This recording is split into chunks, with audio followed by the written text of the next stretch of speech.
Both of you want to play the hero for some waitress? Walk away, or this gets messy, Officer Dimsdale said, as his hand stayed locked around Leslie's arm. He looked at Harry Barkley and Jason Carlton with the contemptuous ease of a man convinced he was untouchable.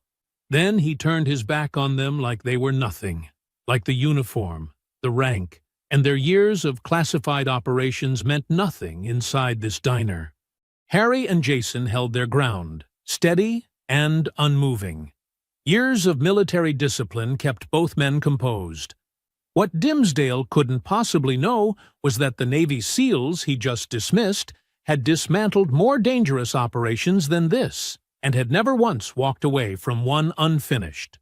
Before continuing, comment where in the world you are watching from, and make sure to subscribe because tomorrow's story is one you can't miss. The sign was hand-painted. Crooked letters on a piece of plywood nailed to a fence post at the edge of the highway ramp. Millie's Diner. Best biscuits in 3 counties. Harry Barkley drove past it without slowing down. "No," he said. "You didn't even look at it." "I looked." Jason Carlton twisted in the passenger seat and watched the sign disappear behind them. He pressed a hand to his chest like a man who'd been wounded. 3 counties, Harry. It says 3 counties. It says somebody painted a sign. A man with conviction painted that sign. Jason settled back and crossed his arms. A man who believed in something. Harry said nothing. He kept both hands on the wheel and his eyes on the road. They had been driving since 4 in the morning. Kings Bay was 12 hours behind them. Home was 3 hours ahead. The only thing he wanted was a shower, a real bed, and 8 hours of silence. The truck slowed down. Jason didn't say a word. He just looked out the windshield with a small, satisfied smile. Harry took the exit ramp. Harlan Falls. Georgia wasn't much to look at from the road. A gas station, a dollar store, a used car lot with plastic flags strung between the light poles. The kind of town that the interstate was built to bypass, and mostly did. But Millie's Diner sat right on Route 9 like it had always been there and always would be. Red vinyl booths in the windows. A hand-lettered chalkboard by the door advertising the Tuesday special. The parking lot had 6 cars in it before 8 in the morning, which was all the review either man needed. Harry pulled in. The bell above the door announced them when they walked in. Cool air hit them. The good kind of diner cool. The kind that smells like coffee and bacon grease and something that takes you back to somewhere you can't quite name, but know you've been before. The place was about half full. 2 old farmers sat at the counter on chrome stools, bent over their mugs like they'd been there since sunrise and planned to stay until noon. A young couple in a corner booth was coaxing a toddler into eating scrambled eggs. A woman near the window had a paperback open in front of her, a half-eaten piece of pie beside it. The photographs on the far wall covered it almost completely. Faces of regulars going back decades, smiling out at the room like a family reunion that never quite ended. Harry looked at the farmers, the woman with the book, the photographs. Some places just feel like something, he thought. Hard to explain. Easy to feel. They slid into the back booth. She appeared almost immediately. She was young, maybe late 20s, moving through the diner the way someone moves when they know every inch of the place by heart. Not rushed, not slow, just sure of herself. Her uniform was clean and pressed. Her hair was pulled back neat. She had a smile that she gave freely, and a way of looking at you that made you feel like you were the only table in the room. "Good morning, gentlemen." Her name tag read, Leslie. She set down 2 menus without being asked, and flipped to a fresh page in her order pad. "Coffee to start?" "Please," Jason said. Then he looked at the chalkboard on the wall. "Are the biscuits as good as the sign says?" She didn't hesitate. "Better." Harry looked up. Bold claim. Bold biscuits. She smiled and poured the coffee without spilling a drop. "Give me a few minutes." and you'll stop questioning the sign." Jason pointed at Harry. He didn't want to stop. Most people don't.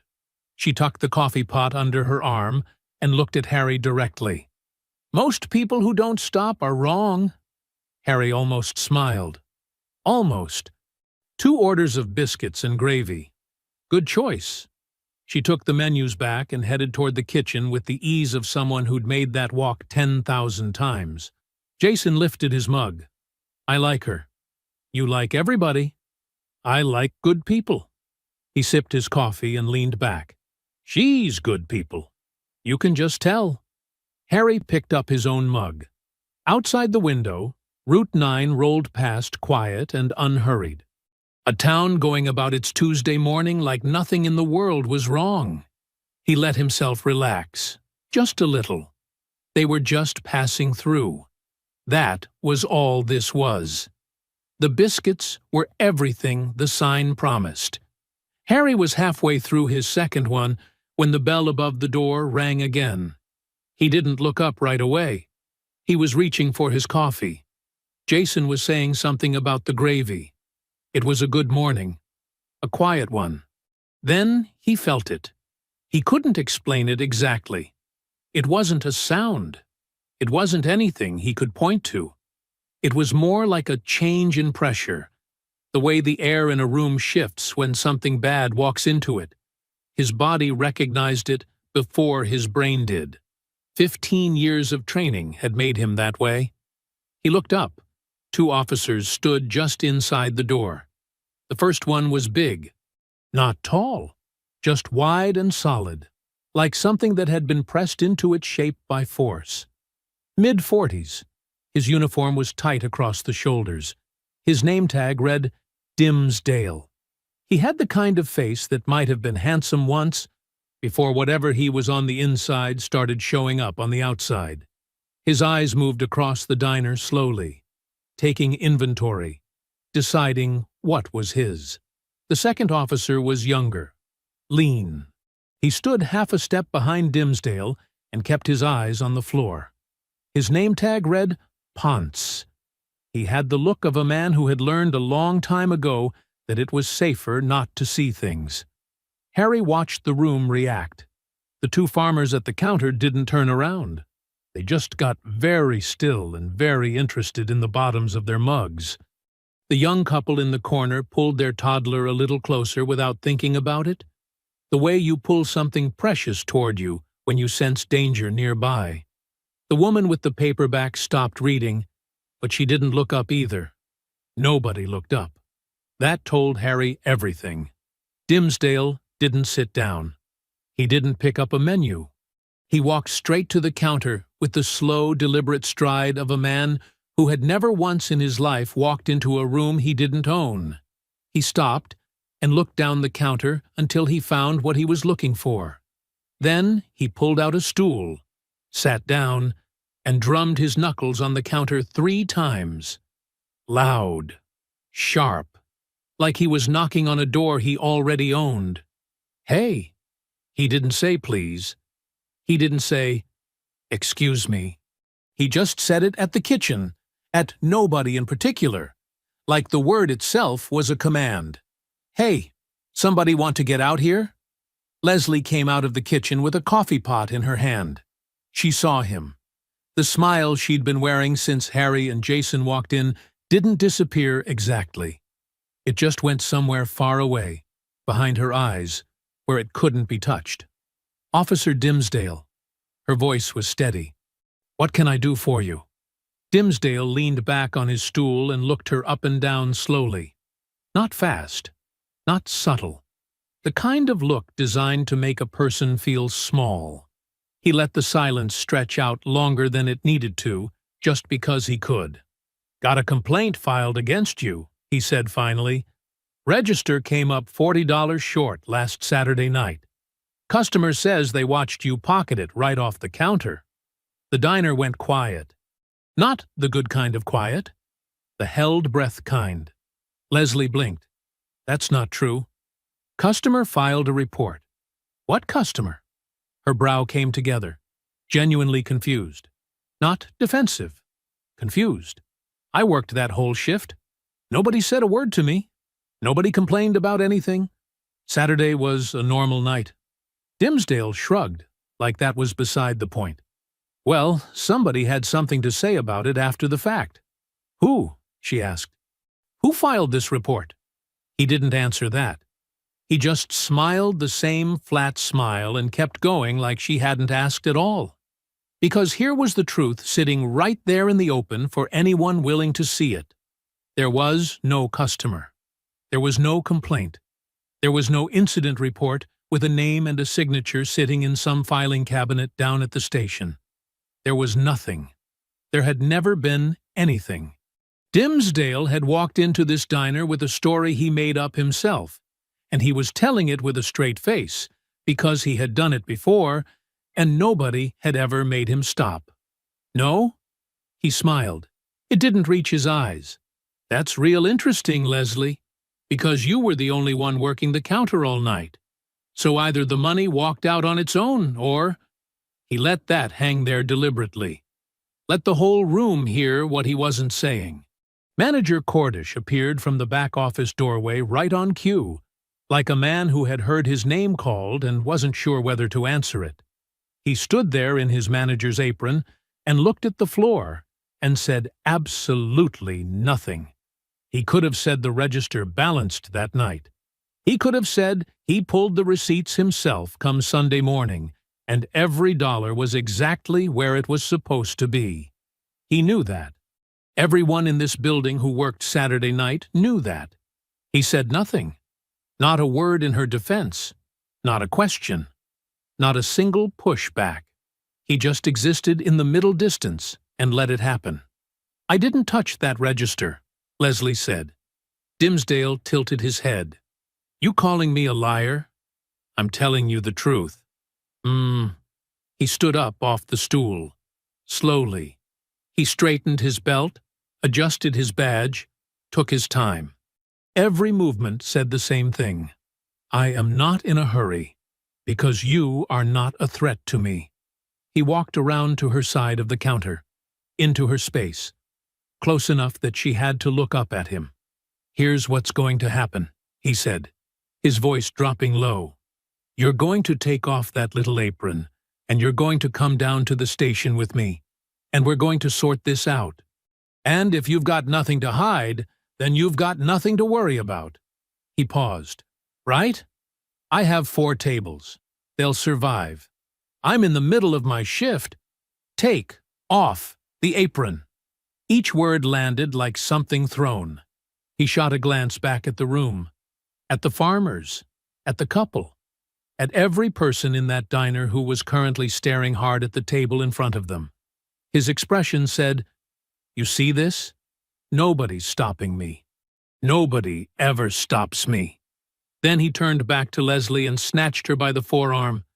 His fingers dug in hard, not a grip, a vice, yanking her forward so fast she stumbled into the counter's edge and knocked the coffee pot sideways.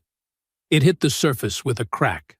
Brown coffee splashed across the counter and dripped onto the floor. The whole diner flinched.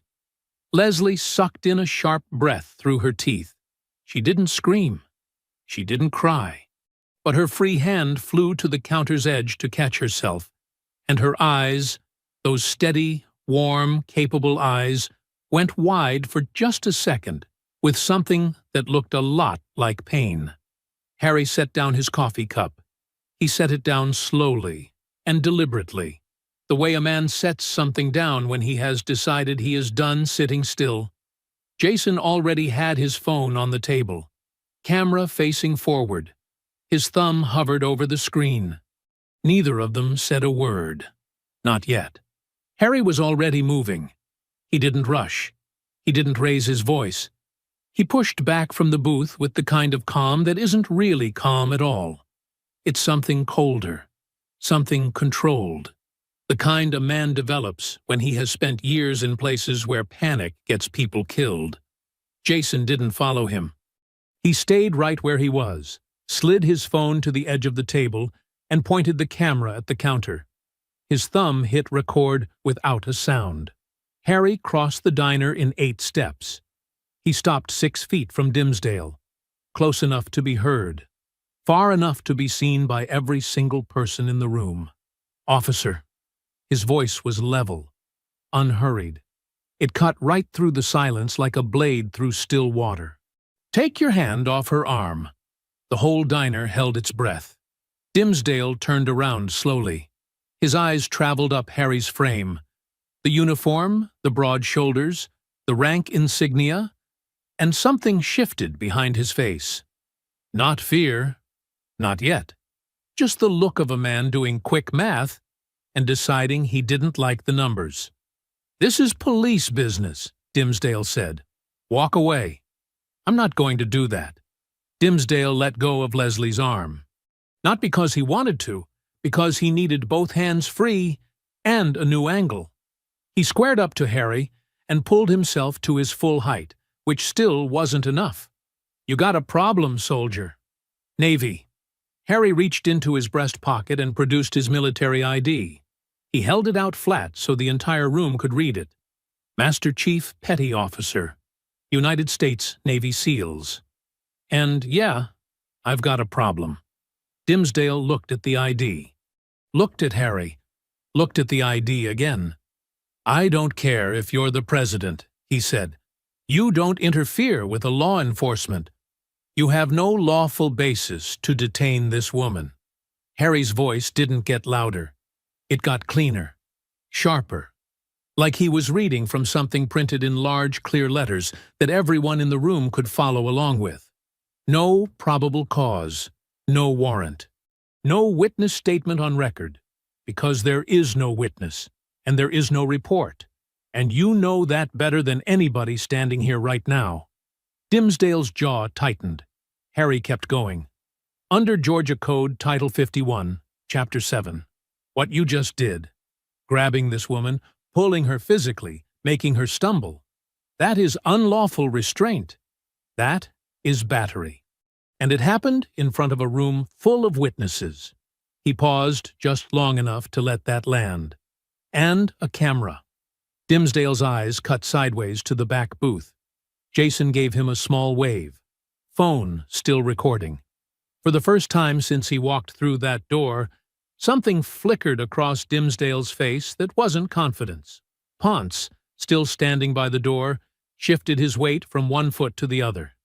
He looked at his partner. He looked at the floor. He looked at Harry. He looked like a man who was beginning to understand exactly which side of history he was standing on.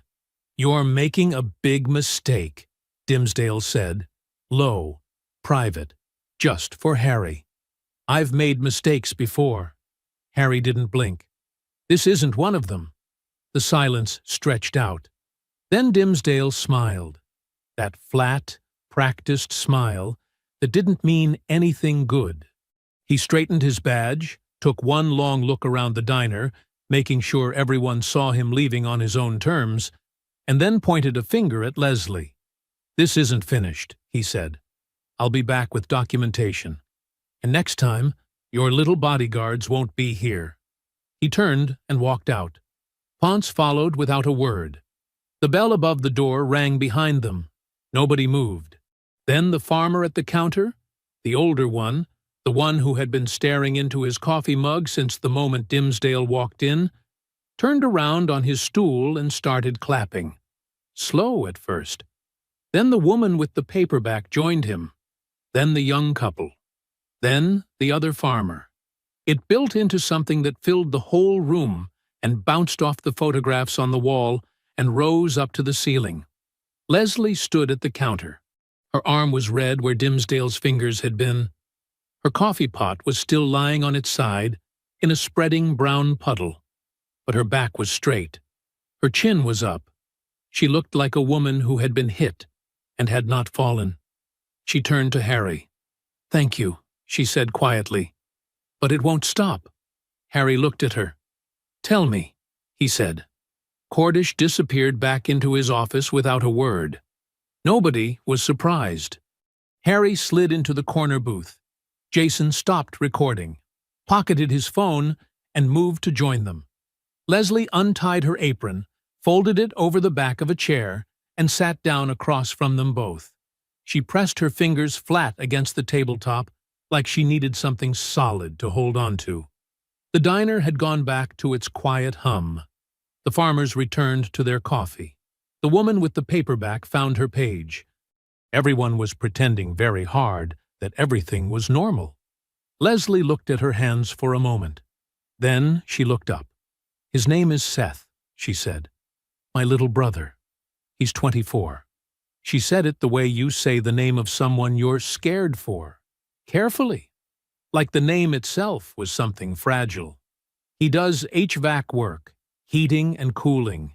Has his own clients, good reputation, never been in trouble a day in his life."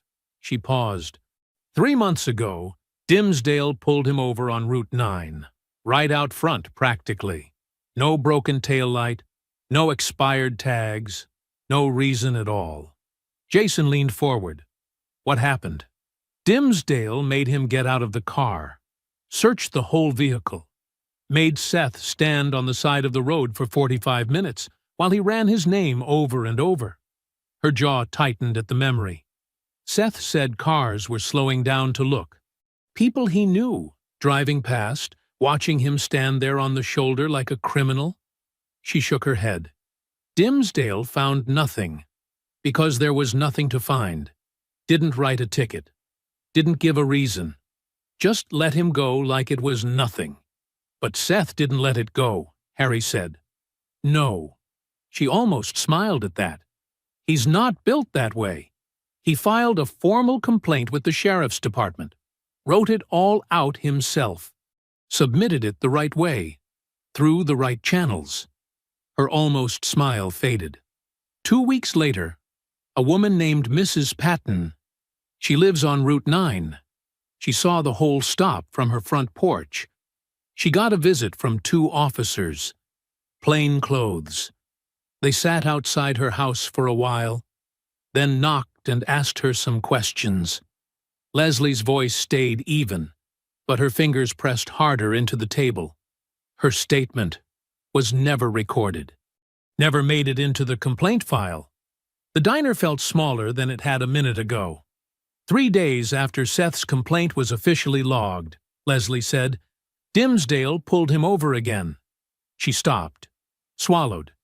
This time, Dimsdale said he found drugs in Seth's trunk, said there was a bag of meth sitting right there in plain sight when he opened it. She looked at Harry directly. Seth has never touched drugs. Not once. Not ever. I would know. I am the only family he has got. And I would know. The words sat on the table between them like something heavy. He's been in county jail for 8 days, she said. His trial starts in 6 days. And yesterday, her voice caught for just a second. Just 1 second. She pulled it back. Yesterday, his public defender called me and said he was withdrawing from the case. Something about a conflict of interest. Wouldn't explain it. Just said he was off the case and Seth would need to find other representation. 6 days before trial, Jason said quietly. 6 days before trial. She nodded. I've been calling lawyers, legal aid, anyone I can find. Nobody's moving fast enough. Nobody's moving at all. She looked down at her folded apron. The charges carry a mandatory minimum of 8 years. 8 years! The number landed like a fist. Leslie was 28 years old. Her brother was 24. 8 years meant he would be 32 before he saw the outside of a cell. 8 years meant his whole life, his work, his clients, everything he had built would be gone before he got out. And Dimsdale knew that. That was the point. This morning, Leslie said, when Dimsdale walked in here and grabbed my arm in front of all these people, that wasn't about any register. She looked up. Her eyes were clear and steady and burning with something that had been burning for a long time. That was him reminding me that he can do whatever he wants. To me, to Seth, to anybody. And nobody's going to stop him. The table was quiet. Jason looked at Harry. Harry looked at Leslie. Then Jason said, simply, and without any drama at all, "We're not leaving." Harry nodded once, slow and certain. "Tell me everything about Seth's case," he said. From the beginning. Harry stood up from the booth and walked outside. He needed air. He needed quiet. And he needed to make phone calls that Leslie Welcher did not need to hear him make. Not because they would frighten her, but because some of the favors he was about to call in existed in the space between official and unofficial. And that space was not somewhere civilians needed to visit. The morning sun hit him full in the face when he pushed through the door. Route 9 rolled past slow and easy. A pickup truck, a school bus, a woman walking a dog on the far shoulder. A perfectly ordinary Tuesday in a town that had been hiding something ugly for a very long time. He made 3 calls. The first was to a JAG officer named Billy, who owed him a favor going back 4 years. Harry gave him 2 names, Fabio Dimsdale and the Harlan County Sheriff's Department, and asked him to run everything he could find. Publicly available. Complaint history. Disciplinary records. Civil suits. Anything. The second call was to Agent Reller. He got voicemail. He left a message that was short and specific and said everything it needed to say without saying anything it shouldn't. The third call was to Atlanta. The phone rang twice. "Valerie Richards." "It's Harry Barkley." A pause. Then, "Harry." Her voice shifted, not softer, just more focused. Valerie Richards had 2 speeds, working and sleeping, and she slept very little. "How bad?" 24-year-old man. Fabricated drug charges. Trial in 6 days. Public defender just withdrew. The officer who made the arrest has a history, and the DA's office is involved. He paused. "I need you down here." Another pause. Shorter this time. "Where's here?" "Harlan Falls, Georgia. Route 9. "I know where that is." He heard movement on her end. A drawer opening. Keys. "I'm getting my bag." That was Valerie. No negotiation. No list of reasons why it was complicated. Just her bag off the hook and her feet moving toward the door because that was who she was and had always been. "I'll text you the address," Harry said. "Don't bother. I'll find the diner." She paused. "There's always a diner." He hung up and stood in the parking lot for a moment longer. Then he went back inside. Jason had not been idle. He had his phone flat on the table and both thumbs moving, pulling up every public record he could find. Court filings, news archives, county commission minutes, the kind of documents that lived in plain sight on government websites that nobody ever thought to look at. He looked at them. Harry slid back into the booth. "Valerie's coming." Leslie looked up. "Who's Valerie?" "The best civil rights attorney in Atlanta." Harry looked at Jason. "What do you have?" Jason turned his phone around and set it on the table between them. "The DA prosecuting Seth's case," he said. "His name is Von Hudson." Harry read the screen. Then he went very still. "Billy called me back while you were outside," Jason said. "Ran the names like you asked." He tapped the phone. "Von Hudson and Fabio Dimsdale are brothers-in-law. Hudson married Dimsdale's sister 23 years ago. They are family." The word landed in the booth like a stone dropped into still water. Leslie stared at the phone. "They're... what?" "Family," Jason said. "And it goes further than that." He scrolled down. "In the last 4 years, 3 people filed formal complaints against Dimsdale. 3 separate incidents. 3 separate people who decided to do the right thing and go through the proper channels." He looked at Leslie. "Sound familiar?" She said nothing. "First one moved out of town 8 months after filing. Second one recanted. Withdrew the complaint completely. No explanation on record." Jason paused. "Third one is currently sitting in the state penitentiary on a conviction prosecuted personally by Von Hudson." The booth was absolutely silent. Harry looked at the table. He was putting it together the way he put everything together, methodically, completely, without room for the comfortable lie that this was coincidence. This was not one bad cop having a bad day. This was a system, built carefully, maintained quietly, designed to make sure that anyone who challenged Fabio Dimsdale ended up worse off than before they tried. Leslie had understood this in her bones for months, but hearing it, laid out in plain language, piece by piece, was something different. Something that made her press her hand flat over her mouth for just a moment. Harry turned to her. "Your brother didn't lose this fight," he said. His voice was quiet, but it did not waver. "They just made sure he was fighting it alone." He looked at her steadily. "He's not alone anymore." Valerie Richards arrived at 7:14 in the evening.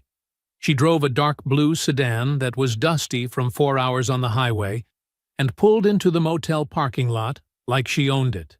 She was 51 years old, sharp-featured, and dressed in a charcoal blazer over a white blouse that somehow still looked pressed after a 4-hour drive. She had a leather briefcase in one hand and a rolling carry-on in the other, and she moved like a woman who had learned long ago that time spent slowly was time wasted. Harry met her in the parking lot. She looked him up and down once. "You look tired. You look like you drove 4 hours." "I did." She handed him the carry-on without breaking stride. "Which room?" By 8 o'clock, the 2 motel rooms had become one war room. The connecting door was propped open. Jason had his laptop open on one bed and 3 legal pads spread across the other. Valerie had commandeered the small desk and covered it with documents she had pulled and printed at a copy shop on Route 9. Seth's arrest report, the complaint filing, Hudson's public case history, everything she could get her hands on in 4 hours of driving and thinking simultaneously. Leslie sat in the corner chair. She had her hands wrapped around a cup of gas station coffee that had gone cold an hour ago. She wasn't drinking it. She was just holding it. Valerie read everything twice before she said a single word about any of it. Then she set down the last page, took off her reading glasses, and looked at Leslie directly. "I'm taking your brother's case," she said. "I'm filing an emergency motion tonight to assume his defense. By morning, I will be his attorney of record." She paused. "I need you to tell me everything you know, not what you think matters. Everything." Leslie told her. Valerie wrote without looking up. Her handwriting was small and fast, and covered the legal pad in straight, dense lines. She asked questions that cut to the exact center of things. No warm-up. No easing in. What time was the second stop? What road? What direction was Seth traveling? Had he been to any location that day that could explain being in that area? Who knew he filed the complaint? How long between the filing and the arrest? Leslie answered every question. Harry and Jason listened and said nothing. This was Valerie's room now. When Leslie finished, Valerie tore the top sheet off the legal pad and pinned it to the wall above the desk, with a thumbtack she produced from her blazer pocket, like she had been expecting to need it. "Here is what we are working with," she said. 6 days. No defense attorney on record as of this morning. A compromised DA who is family to the arresting officer. A judge who has spent 30 years in the same county as both of them. She capped her pen. The case against Seth looks airtight on paper. That means our job is to find the paper that isn't there. Jason looked up from his laptop. "I'm already mapping every camera within 2 blocks of the arrest site." "Good." Valerie pointed at Harry. "I need your federal contact, the one you mentioned on the phone. Reller. Get him on standby. I don't know yet what we'll need him for, but I want him warm." She turned back to her desk. "I'm filing the motion in the next hour. Tomorrow morning, first thing, we go see Seth." The jail visit was scheduled for 9 the next morning. Harry had been in difficult rooms before, rooms where everything was wrong and the air itself felt hostile. But there was something about a county jail visiting room, the fluorescent light, the bolted-down furniture, the thick reinforced glass, that put a particular kind of weight on a person. The weight of a system that had already decided what you were. Seth Welcher was brought in wearing a county-issued jumpsuit 2 sizes too big for his frame. He was 24 years old, and he had been inside for 8 days, and it showed. Not in weakness. He walked straight, kept his chin up, but around his eyes there was something that hadn't been there before. Something dim. The look of a man who has started to believe that hoping costs more than it's worth. He sat down across the glass from Harry and Jason. He looked at them both for a long moment. 2 big men in civilian clothes who were strangers to him in every sense. "Why are you doing this?" he asked. Harry leaned forward. "Because your sister asked us to," he said. "And because it's right." Seth looked down at his hands. They were folded on the table in front of him. The hands of a man who fixed things for a living, who had built something honest from nothing, who had filed a legitimate complaint through legitimate channels and been destroyed for it. Then he looked back up, and he told them everything. Seth's account was precise. That was the first thing Harry noticed. The kid didn't ramble, didn't exaggerate. He told it the same way a good witness tells it, start to finish, in order, exactly what he saw and heard and felt, without decoration. The second stop, the headlights in his mirror, Dimsdale's voice, Ponce standing back by the cruiser, the exact moment Dimsdale walked to the rear of Seth's car. "He walked around to my trunk," Seth said. "I heard a door open, but it wasn't my trunk." He looked at Harry steadily. "I never opened my trunk. I never touched it. He opened something on his own car first. Then he came back to mine." Jason wrote it down, word for word. They had 2 names from Seth before the visit ended. A retired schoolteacher named Eunice Patton, who lived on Route 9 and had watched the second stop from her front porch, and a young man named Troy Hayes, who had been parked at the Route 9 Gas and Go across the road, waiting for a friend. 2 witnesses. It wasn't much, but it was something. Eunice Patton lived in a pale yellow house with a covered porch and a flower bed that ran the full length of the front yard. She answered the door before Harry could knock a second time, which told him she had seen them coming up the walk and had been deciding whether to open it. She was 68 years old, small and neat, with reading glasses pushed up on top of her head, and the careful eyes of a woman who had lived in Harlan Falls long enough to know exactly how things worked here.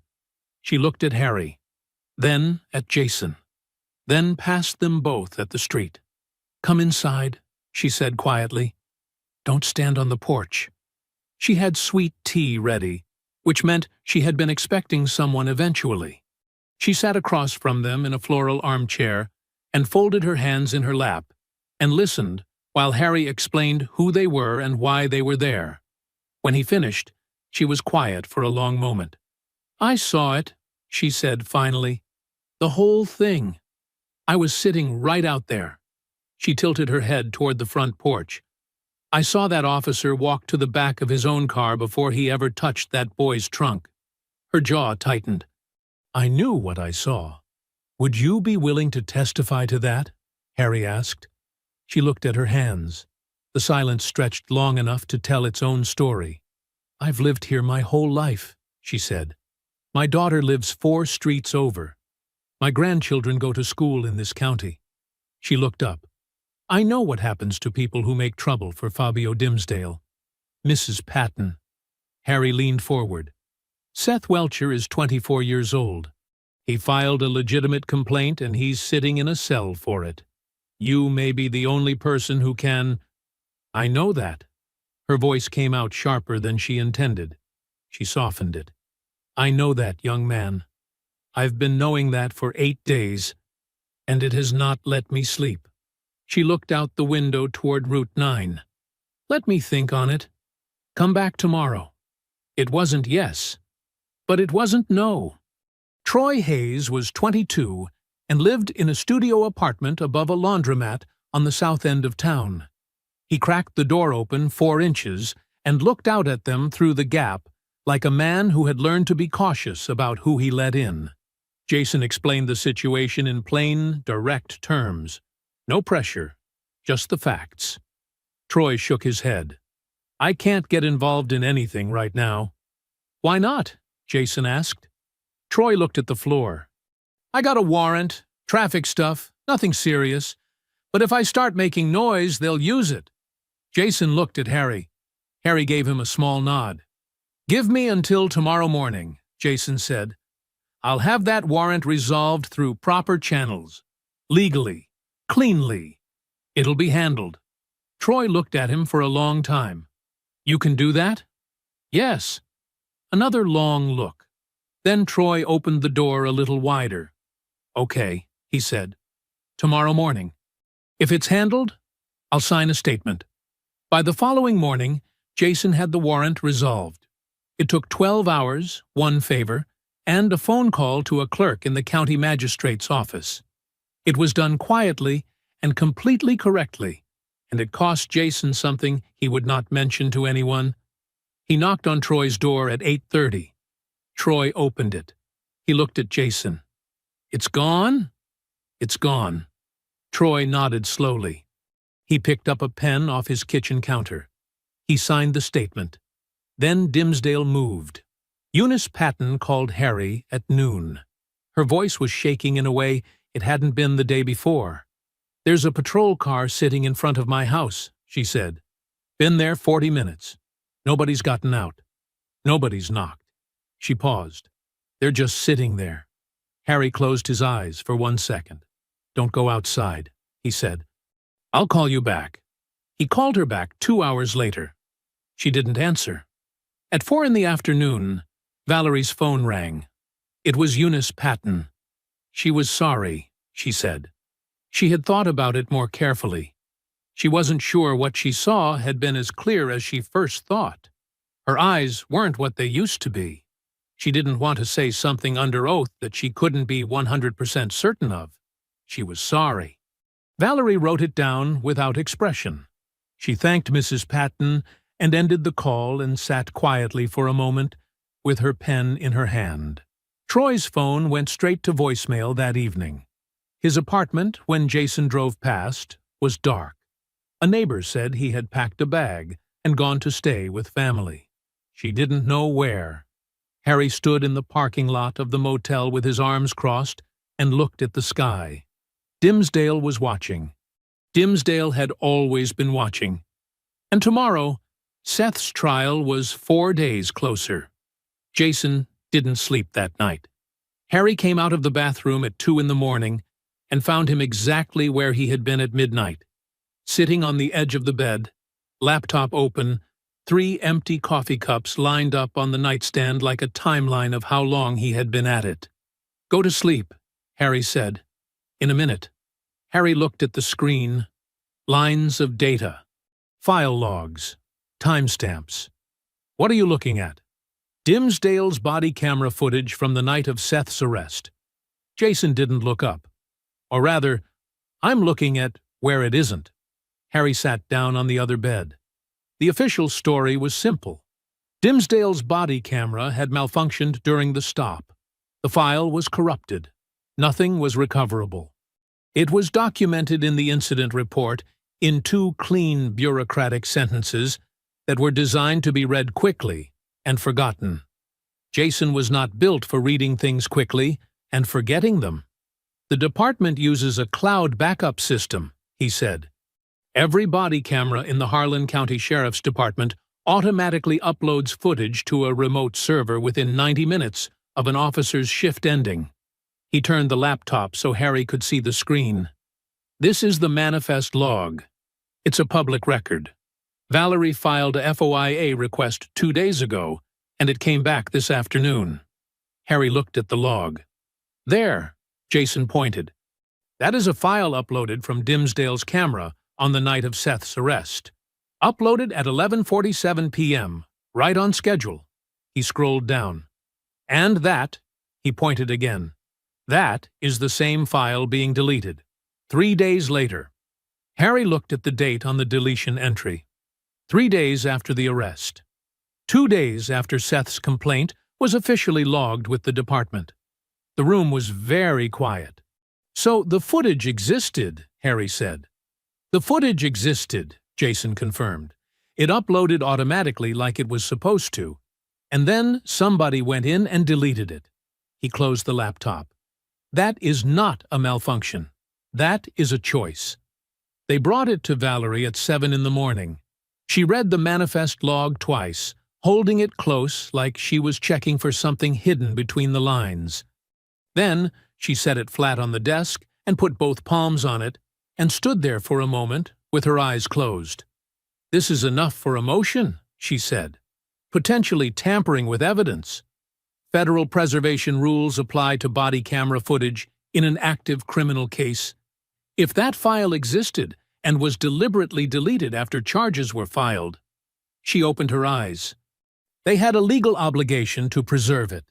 She filed the emergency motion by 9 a.m. The hearing was set for that afternoon. Harlan County Courthouse was a squat brick building that smelled like old carpet and copy paper. Judge Clinton Marshley was a big man gone soft with age, with white hair and reading glasses on a chain around his neck, and the unhurried manner of someone who had been the most powerful person in every room he had entered for 30 years. He did not look pleased to see Valerie Richards. She presented the motion with the precision of a surgeon. The manifest log, the upload timestamp, the deletion date, the federal preservation statute, the direct correlation between the deletion and the filing of Seth's complaint. She did not raise her voice. She did not need to. The facts raised themselves. Judge Marshley looked at the documents over the top of his glasses. He looked at Valerie. He looked at D.A. Hudson, who sat at the prosecution table with his hands folded and his expression arranged into something that resembled patience. "Your Honor," Valerie said, "we are requesting immediate production of the original server backup and a preservation order on all remaining data." Judge Marshley was quiet for a long moment. Then he granted the motion. Barely. With the speed of a man doing something he had been told he had no legal choice but to do. From the gallery, Harry watched Hudson's face as the judge ruled. Hudson didn't flinch. He didn't tighten his jaw or shift in his seat. He just nodded slightly, like a man who had already anticipated this move and had already prepared the next one. That bothered Harry more than anger would have. Anger meant you were surprised. Hudson wasn't surprised. Hudson was ready. Walking out of the courthouse, Jason fell into step beside Harry and said quietly, "We cracked it open." Harry looked straight ahead. "Maybe," he said. He kept walking. The USB drive arrived the following morning. A sheriff's deputy dropped it off at the courthouse clerk's office at 9:45 a.m. in a standard evidence envelope with a chain of custody form attached. Valerie signed for it personally. She held it in her palm for a moment. A small plastic rectangle that was supposed to contain the truth about what happened on Route 9 the night Seth Welcher's life got taken apart. And then she put it in her briefcase and walked to the motel without saying a word. Her tech consultant was already waiting. His name was Philip. He was 30 years old, wore a faded university sweatshirt, and had the kind of quiet competence that didn't need to announce itself. Valerie had used him on 4 previous cases. He set up his equipment on the motel room desk without being asked and held out his hand for the drive without ceremony. Harry, Jason, and Leslie stood back and watched. Philip inserted the drive. His fingers moved across the keyboard. The room was silent except for the low hum of the laptop fan and the distant sound of a truck on Route 9. Then footage appeared on the screen. A dashboard view. Night. The familiar stretch of Route 9 caught in the white beam of patrol car headlights. The timestamp in the corner read the date of Seth's arrest. The audio was clear. Road noise, the crackle of a police radio, Dimsdale's breathing. Seth's car came into frame, pulled over. Hazard lights blinking orange in the dark. They watched Seth get out of the car, watched him put his hands up without being asked. The practiced, instinctive movement of a young black man who had been taught from childhood exactly how to survive a traffic stop. Watched him comply with every instruction. Step back. Turn around. Hands behind his head. He did everything right. Every single thing. Leslie made a small sound beside Harry. Not quite a word. He didn't look at her, but he moved half a step closer. And then the footage stopped. Not gradually. Not with static or distortion. Just stopped. A clean cut, like a page torn from a book. One frame Dimsdale was walking toward the rear of Seth's vehicle, and the next frame he was back at the driver's window, and the timestamp had jumped forward by exactly 4 minutes and 11 seconds. 4 minutes and 11 seconds. Gone. According to Dimsdale's written report, those were the exact 4 minutes and 11 seconds during which he approached the rear of the vehicle, opened the trunk, and discovered the bag of methamphetamine sitting in plain sight. The most important 4 minutes of the entire case. Vanished. Philip leaned back in his chair. "This wasn't corrupted," he said. He said it the way a doctor says something definitive, not dramatically, just clearly. A corrupted file degrades. The audio breaks up, the image pixelates, the timestamp stutters. This is a clean cut. Someone went into this file and removed that section deliberately. Jason stood up straighter. Valerie turned to look at Harry. Harry looked at the screen. At the timestamp frozen after the jump.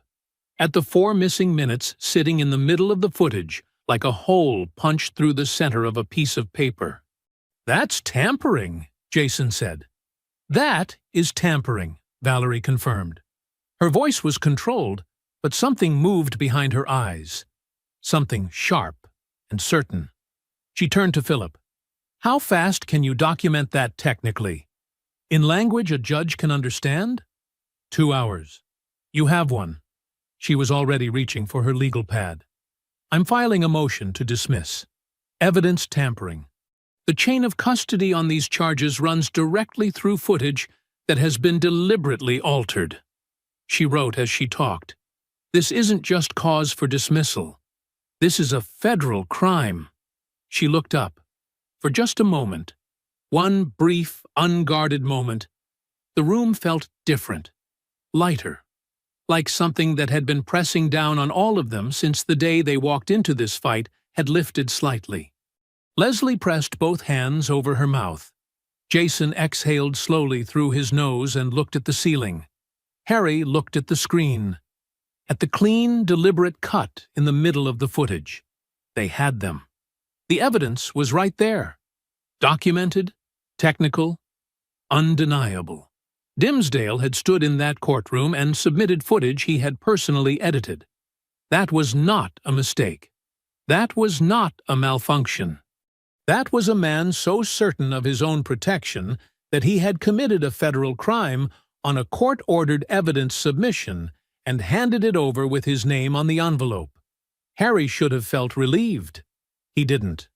He stood at the edge of the room and watched Valerie write, and felt the thing he always felt when a situation resolved itself too cleanly, too fast, too conveniently.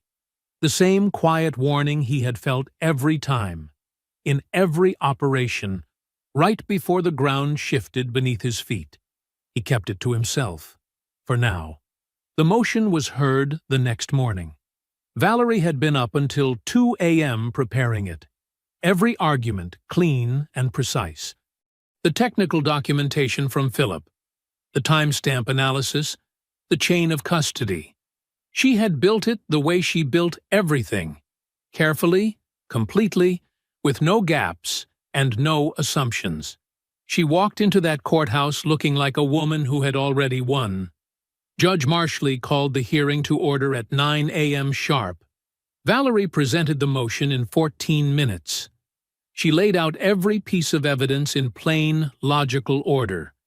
The cloud backup log showing the original upload. Phillips' technical analysis confirming deliberate editing rather than corruption.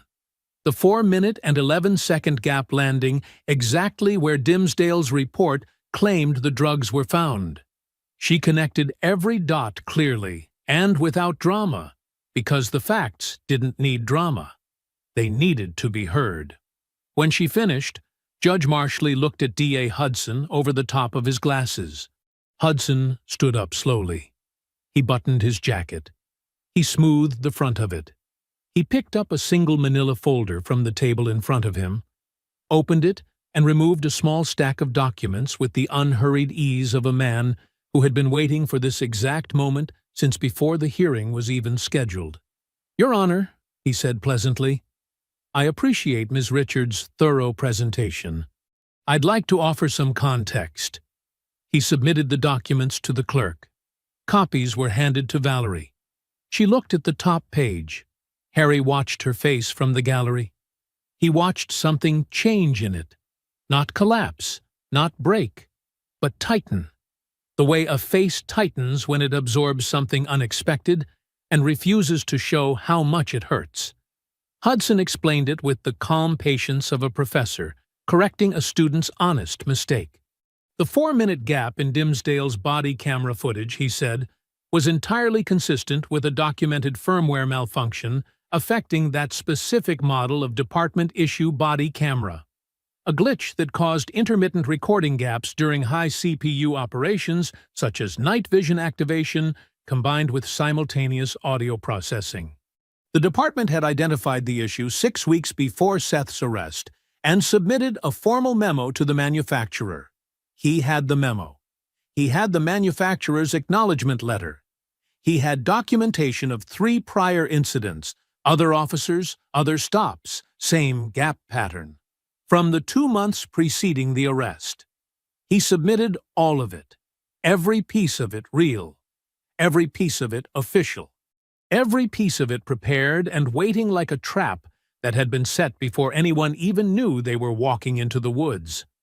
Valerie objected, twice, precisely.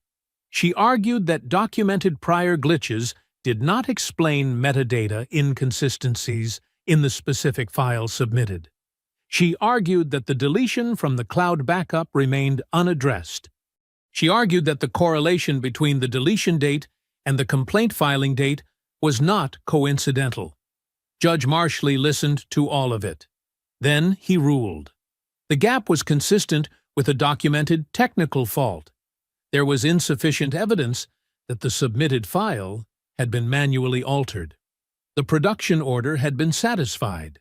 The motion to dismiss was denied. Seth's trial would begin as scheduled, tomorrow morning, 9 a.m. The courthouse hallway was empty when they walked out. Valerie stopped walking about 20 feet from the exit doors. She turned toward the wall. She put the fingertips of one hand flat against the paint and stood there with her head slightly bowed and breathed. In, out, in. Harry and Jason stood back and gave her that. After a moment, she straightened, turned around, and put her reading glasses back in her pocket. Her face was composed. Her voice was steady. "He had it ready," she said. "That memo, those prior incidents. He had all of it prepared before we ever filed." She looked at Harry. "They knew we would find the gap. They built the explanation before we built the argument." Nobody said anything. Then Valerie's phone buzzed. She looked at it. Something crossed her face. "Seth was in an altercation in the jail last night," she said quietly. "His case manager just sent word. Says it was minor. Says he's fine." She paused. "He is not fine." Dimsdale's reach went inside the walls, too. Harry looked at Jason. Jason looked at the floor. Leslie had been standing 2 steps behind them the whole time. She was 28 years old, and she had not eaten since yesterday morning, and she had just watched the best attorney she had ever seen get the floor pulled out from under her in open court. She looked at the exit doors. Then she looked at Harry. "They're going to take him from me," she said. Quiet. Not a question. Just a woman standing at the edge of something terrible, looking down. Harry looked at her. Then at Jason. Jason shook his head slowly. "No, they're not." Harry took out his phone. He walked to the far end of the hallway. He found the number he had not used in 3 years. A number he had kept for a moment exactly like this one, hoping he would never need it. He pressed call. "Reller," he said, "I need you to look at a metadata file. Tonight." Nobody slept. Valerie sat at the desk with her reading glasses on and worked through every document in the case file for the 5th time, looking for anything she might have missed. Leslie sat in the corner chair with her knees pulled up and her phone in her hand, checking it every few minutes like Seth might somehow call from inside a county jail at midnight. Jason had his laptop open and his headphones around his neck, and was doing what he did best, pulling footage, cross-referencing timestamps, following threads that most people wouldn't have thought to pull. Harry sat on the edge of the bed and waited. He was good at waiting.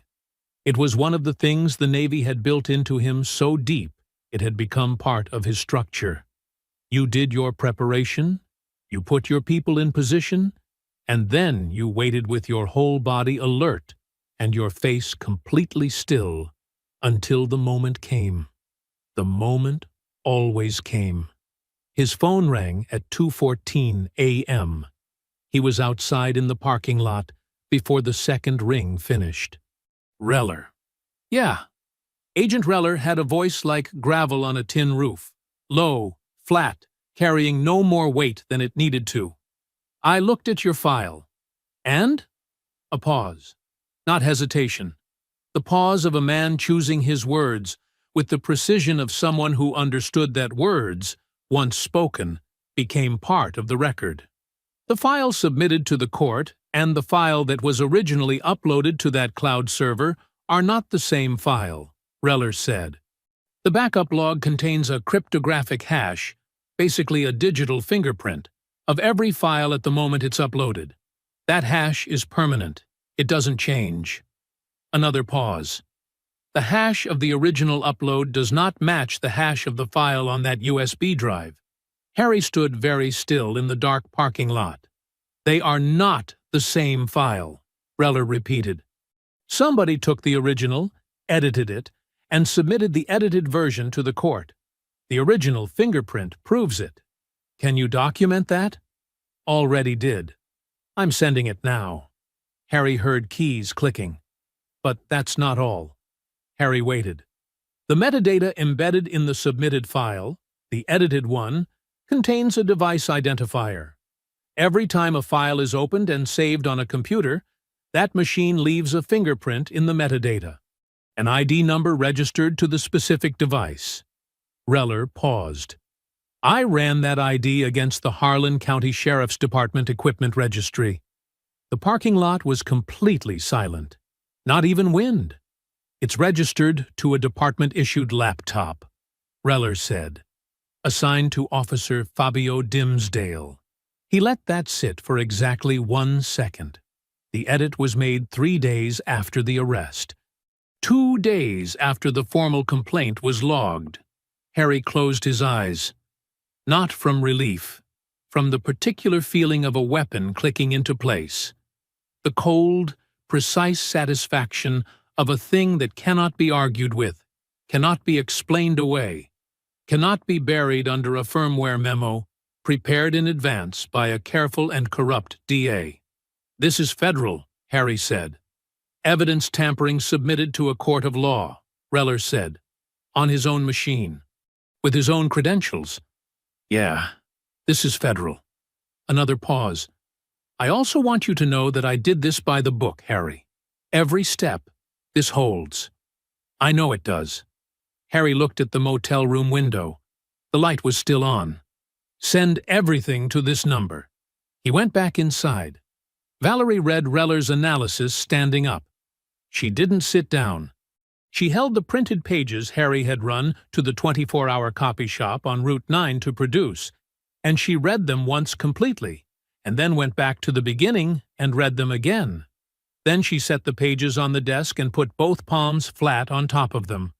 "The hash mismatch proves the file was altered," she said. "The device ID proves who altered it. The timestamp proves when." She looked up. Hudson's firmware memo explains a gap in footage. It does not explain why the file submitted to this court has a different cryptographic fingerprint than the file originally uploaded to the department's own server. She picked up her pen. No firmware glitch changes a hash. No firmware glitch leaves a device ID in the metadata. No firmware glitch edits 4 minutes out of a file on a specific officer's personal laptop 2 days after a complaint is filed. Leslie was standing in the doorway between the two rooms. She had heard all of it. "So it's real," she said.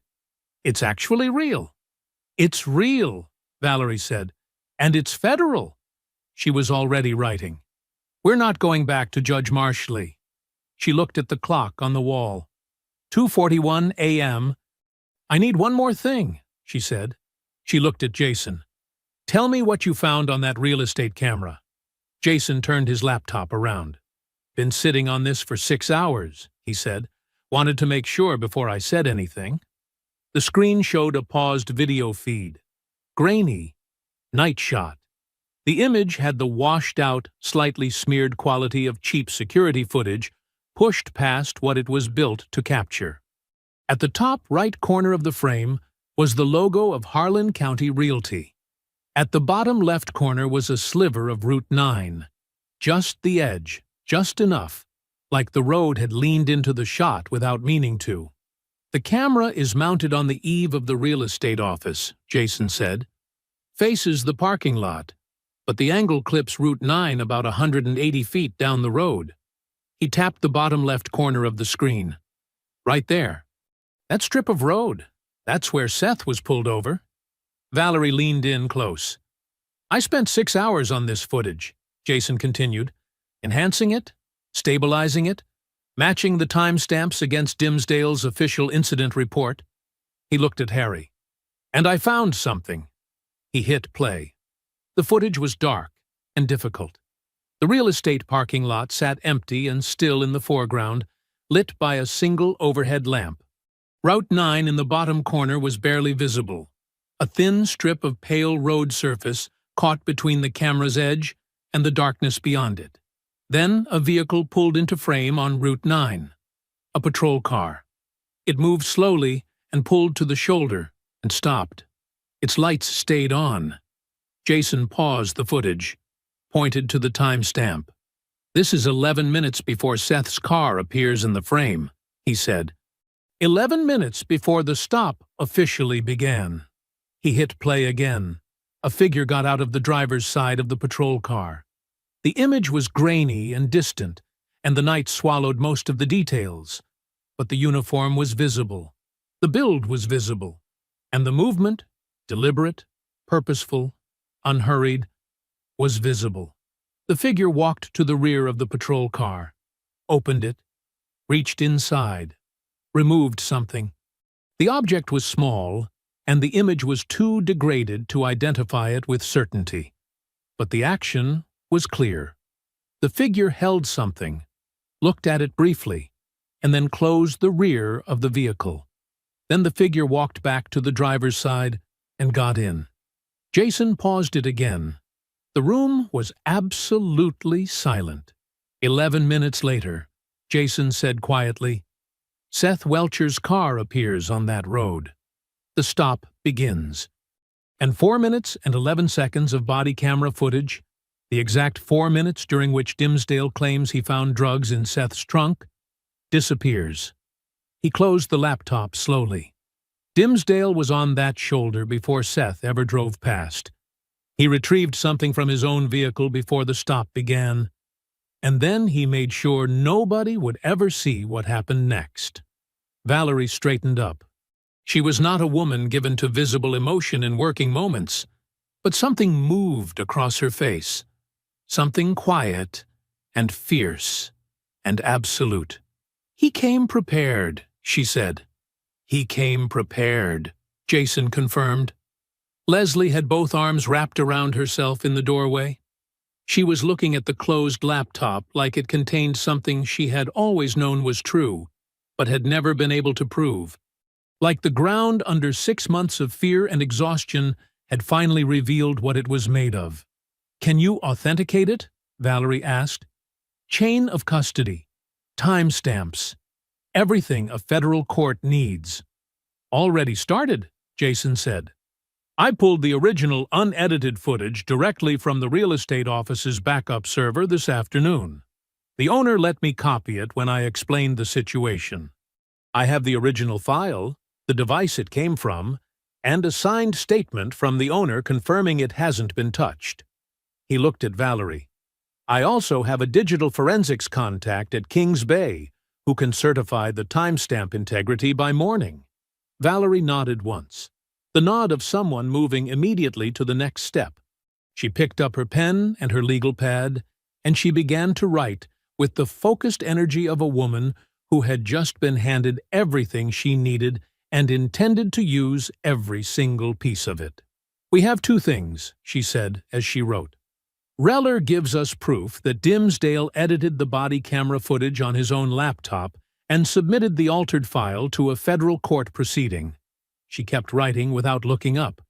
"This footage gives us proof that Dimsdale was positioned at the stop site 11 minutes early and retrieved an object from his own vehicle before Seth arrived." She stopped writing, looked up. "Neither one of these things is a theory," she said. "Neither one requires a jury to believe a witness who can be intimidated or a neighbor who can be frightened into silence." She held up the legal pad. "This is metadata. This is timestamps. This is digital evidence that does not get scared, does not move away, and does not change its story at midnight because a patrol car sat outside its house for 45 minutes. She stood up from the desk. "We're bypassing Marshley entirely," she said. "This goes to federal court. Tonight." She looked at the clock.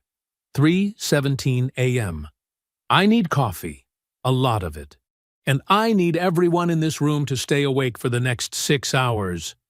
Jason was already reaching for his phone. Harry looked at Leslie. She had uncrossed her arms. She was standing straighter than she had stood in days. Her chin was up, and her eyes were clear, and she looked like a woman who had just felt the tide turn beneath her feet and recognized it for exactly what it was. 6 hours until Seth's trial was supposed to begin. They got to work. Valerie filed the federal motion at 3:52 a.m. She sent it to the Northern District of Georgia with a cover letter that was 3 pages long and read like a controlled detonation. Measured, precise, and impossible to ignore. It contained Reller's metadata analysis, the cryptographic hash comparison, the device ID registered to Dimsdale's department laptop, the timestamp of the edit, and Jason's authenticated footage from the real estate camera with the forensic certification attached. She cited 4 federal statutes and 1 Supreme Court precedent. Then she sat back in her chair, took off her reading glasses, and drank the last of her cold coffee. "Now we wait," she said. Nobody slept. They just waited in their own ways. Jason organized files. Leslie sat by the window and watched Route 9 go gray and then pink as the sun came up behind the tree line. Harry stood outside in the parking lot for a long time with his arms crossed, watching the sky change color, running the operation in his head from beginning to end the way he always did before the final phase, looking for the thing he might have missed, the angle he hadn't covered, the gap in the plan that could still cost them everything. He didn't find one. He went back inside. At 8:47 a.m., a sheriff's transport van pulled out of the Harlan County Detention Center on Mill Road and turned south toward the courthouse. Seth Welcher was in the back of it. He had been up since 6. He had eaten the breakfast they gave him without tasting it. He was wearing the civilian clothes Leslie had dropped off 2 days ago, a pressed blue shirt, dark slacks, the clothes of a man trying to look like what he was, which was innocent. He sat with his hands folded between his knees and looked at the floor of the van and tried to hold on to the thing Harry had told him through the jail glass 6 days ago. He's not alone anymore. He held onto it as hard as he could. At 8:53 a.m., Valerie's phone rang. She looked at the screen, closed her eyes for 1 second, opened them. "Yes," she said. She listened. Her face gave nothing away. "Yes, understood. Thank you, Your Honor." She ended the call. She looked at Harry. "A federal judge in Atlanta just issued an emergency stay of trial," she said. "Effective immediately. Seth's case is frozen pending a federal review of the evidence tampering allegations." She paused. "The stay order is being transmitted to the Harlan County Courthouse Clerk's office right now." Leslie made a sound that was not quite a word. Harry nodded once, slowly. "Let's go," he said. The courthouse parking lot was quiet when they arrived at 8:58 a.m. A few cars, a news van from a Savannah TV station that had picked up the federal filing from the court's public docket overnight. Someone at the station had been paying attention. 2 court clerks smoking by the side entrance.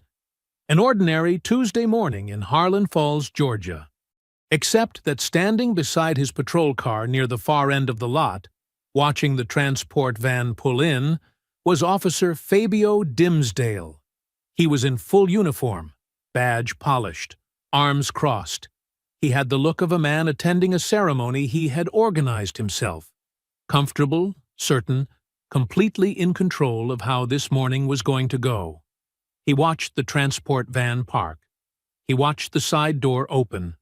He didn't notice the 2 men in dark suits walking across the parking lot toward him until they were 15 feet away. They had their credentials out before he could speak. Harry watched it happen from 30 yards away. He watched Dimsdale look at the badges, watched him read them, watched something move across his face that Harry had never seen there before in all the days since this began. Something that started at the eyes and traveled down and changed the whole shape of the man's expression from the inside out. He knew. He knew before they said a word. The senior agent spoke. His voice didn't carry across the parking lot, but his posture said everything. Dimsdale's chin dropped slightly. His arms came uncrossed. His hands moved to his sides. Then the agent produced a document and Dimsdale looked at it, and whatever was left of his certainty left his body all at once, visibly, like air going out of something. He was placed under arrest at 9:04 a.m. Federal charges, evidence tampering, civil rights violations under color of law, filing false police reports, obstruction of justice. The transport van sat 20 feet away, with its engine still running. Inside it, a 24-year-old man in a pressed blue shirt had no idea that the person who had destroyed his life was standing in handcuffs in the parking lot outside. Ponce was in the lobby when he saw it through the glass doors. He stood completely still for 5 full seconds. Then he walked to the nearest bench and sat down heavily and put his head in both hands. A courthouse security guard looked at him. "You okay?" Ponce looked up. His face had the wrecked, pale look of a man who had just watched something he had been pretending wasn't coming arrive right on schedule. "I need a lawyer," he said. Then, 30 seconds later, in a voice barely above a whisper, "And I want to make a statement." Ponce's lawyer arrived at 10:15.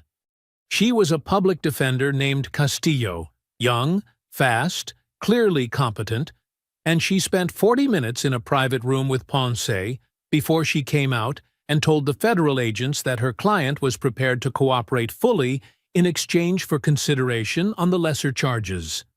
The senior agent, whose name was Dimitri, listened to her terms without expression, and then made a call to the U.S. Attorney's office that lasted 11 minutes. Then he came back and said, "We're ready." when he is.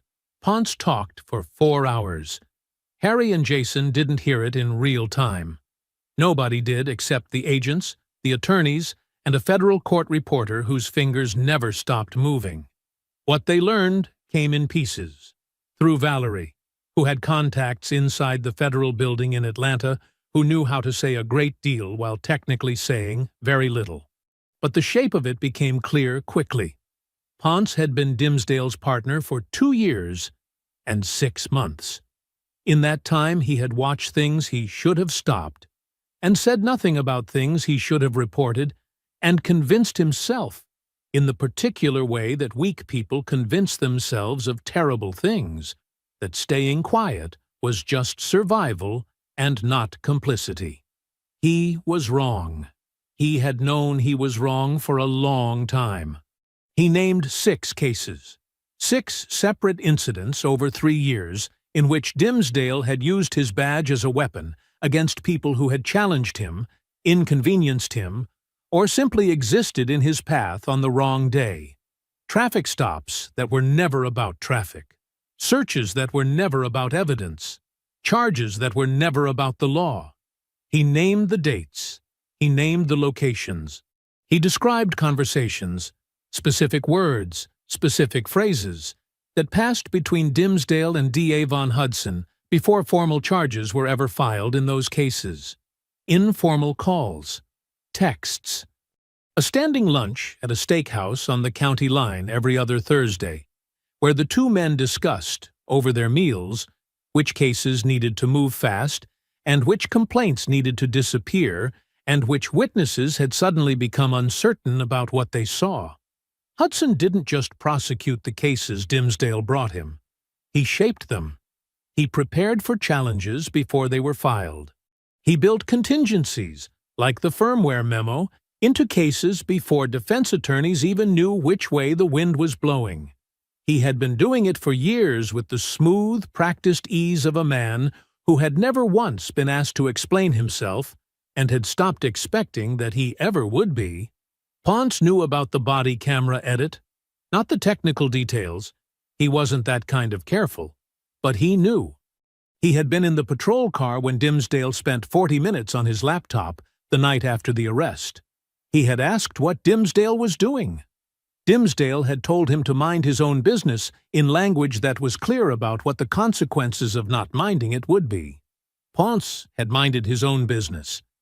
He said that into the record, with his head down and his voice flat, and the particular exhausted honesty of a man who had run out of places to hide from himself. Von Hudson resigned at 12:17 p.m.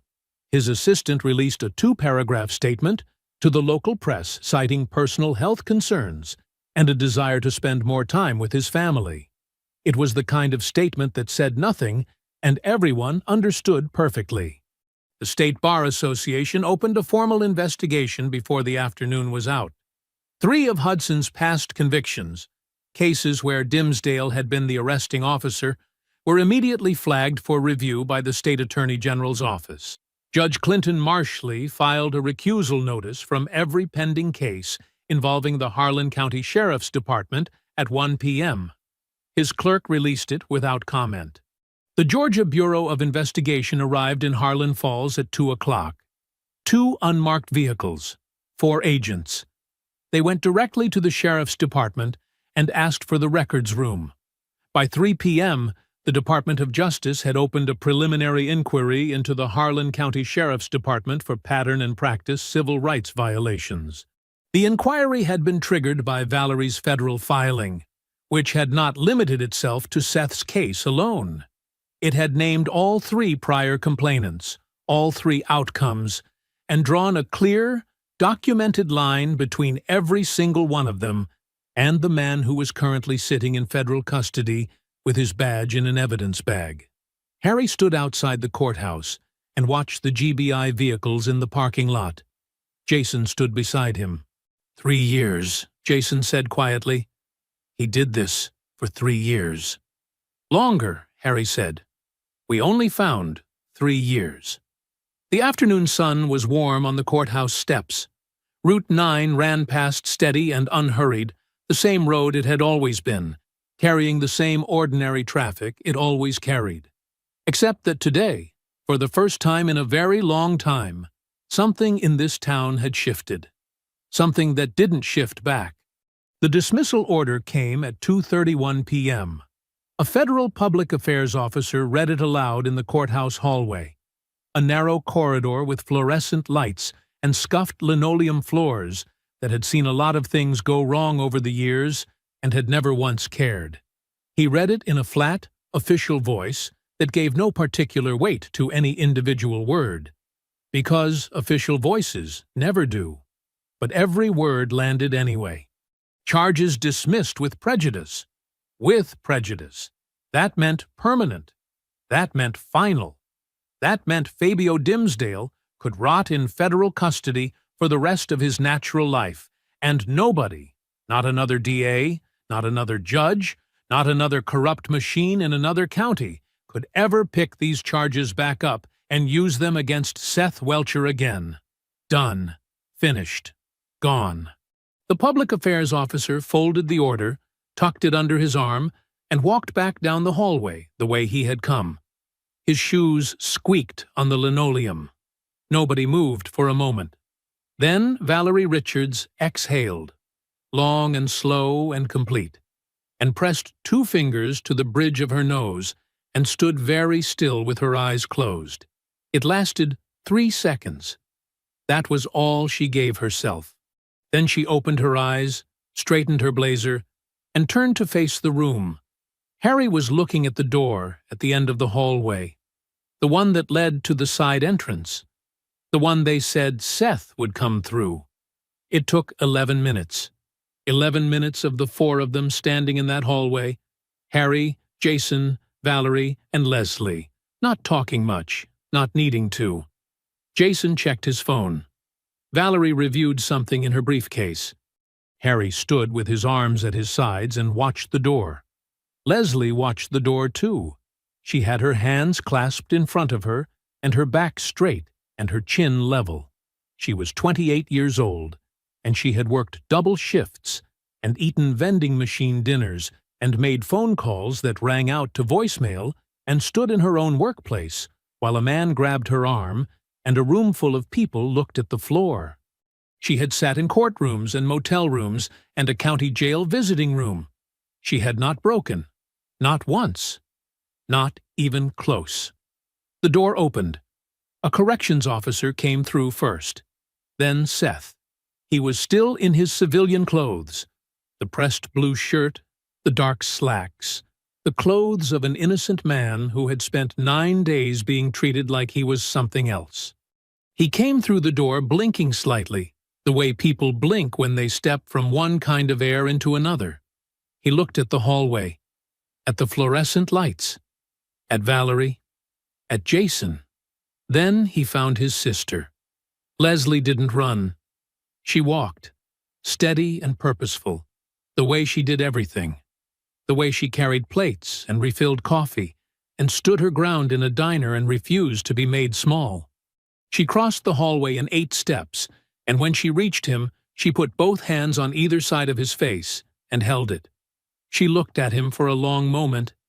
His face, his eyes, the bruise along his jaw that was yellowing now at the edges. All of him. Seth's chin trembled once. He pressed his lips together hard and held it. The hallway was quiet. What passed between them in that moment was not something the narrative attempted to capture. Some things belong only to the people inside them. 9 days. A fabricated charge. 8 years hanging over a 24-year-old man's head like a blade on a string. The particular terror of a system turning against you, and the particular relief of discovering it could still be stopped. That lived between Leslie and Seth and nowhere else. After a moment, she pulled him close, and he dropped his head and let her hold him the way younger siblings let older ones hold them when there is nobody watching and the pretending is finally over. Harry turned away, gave them that.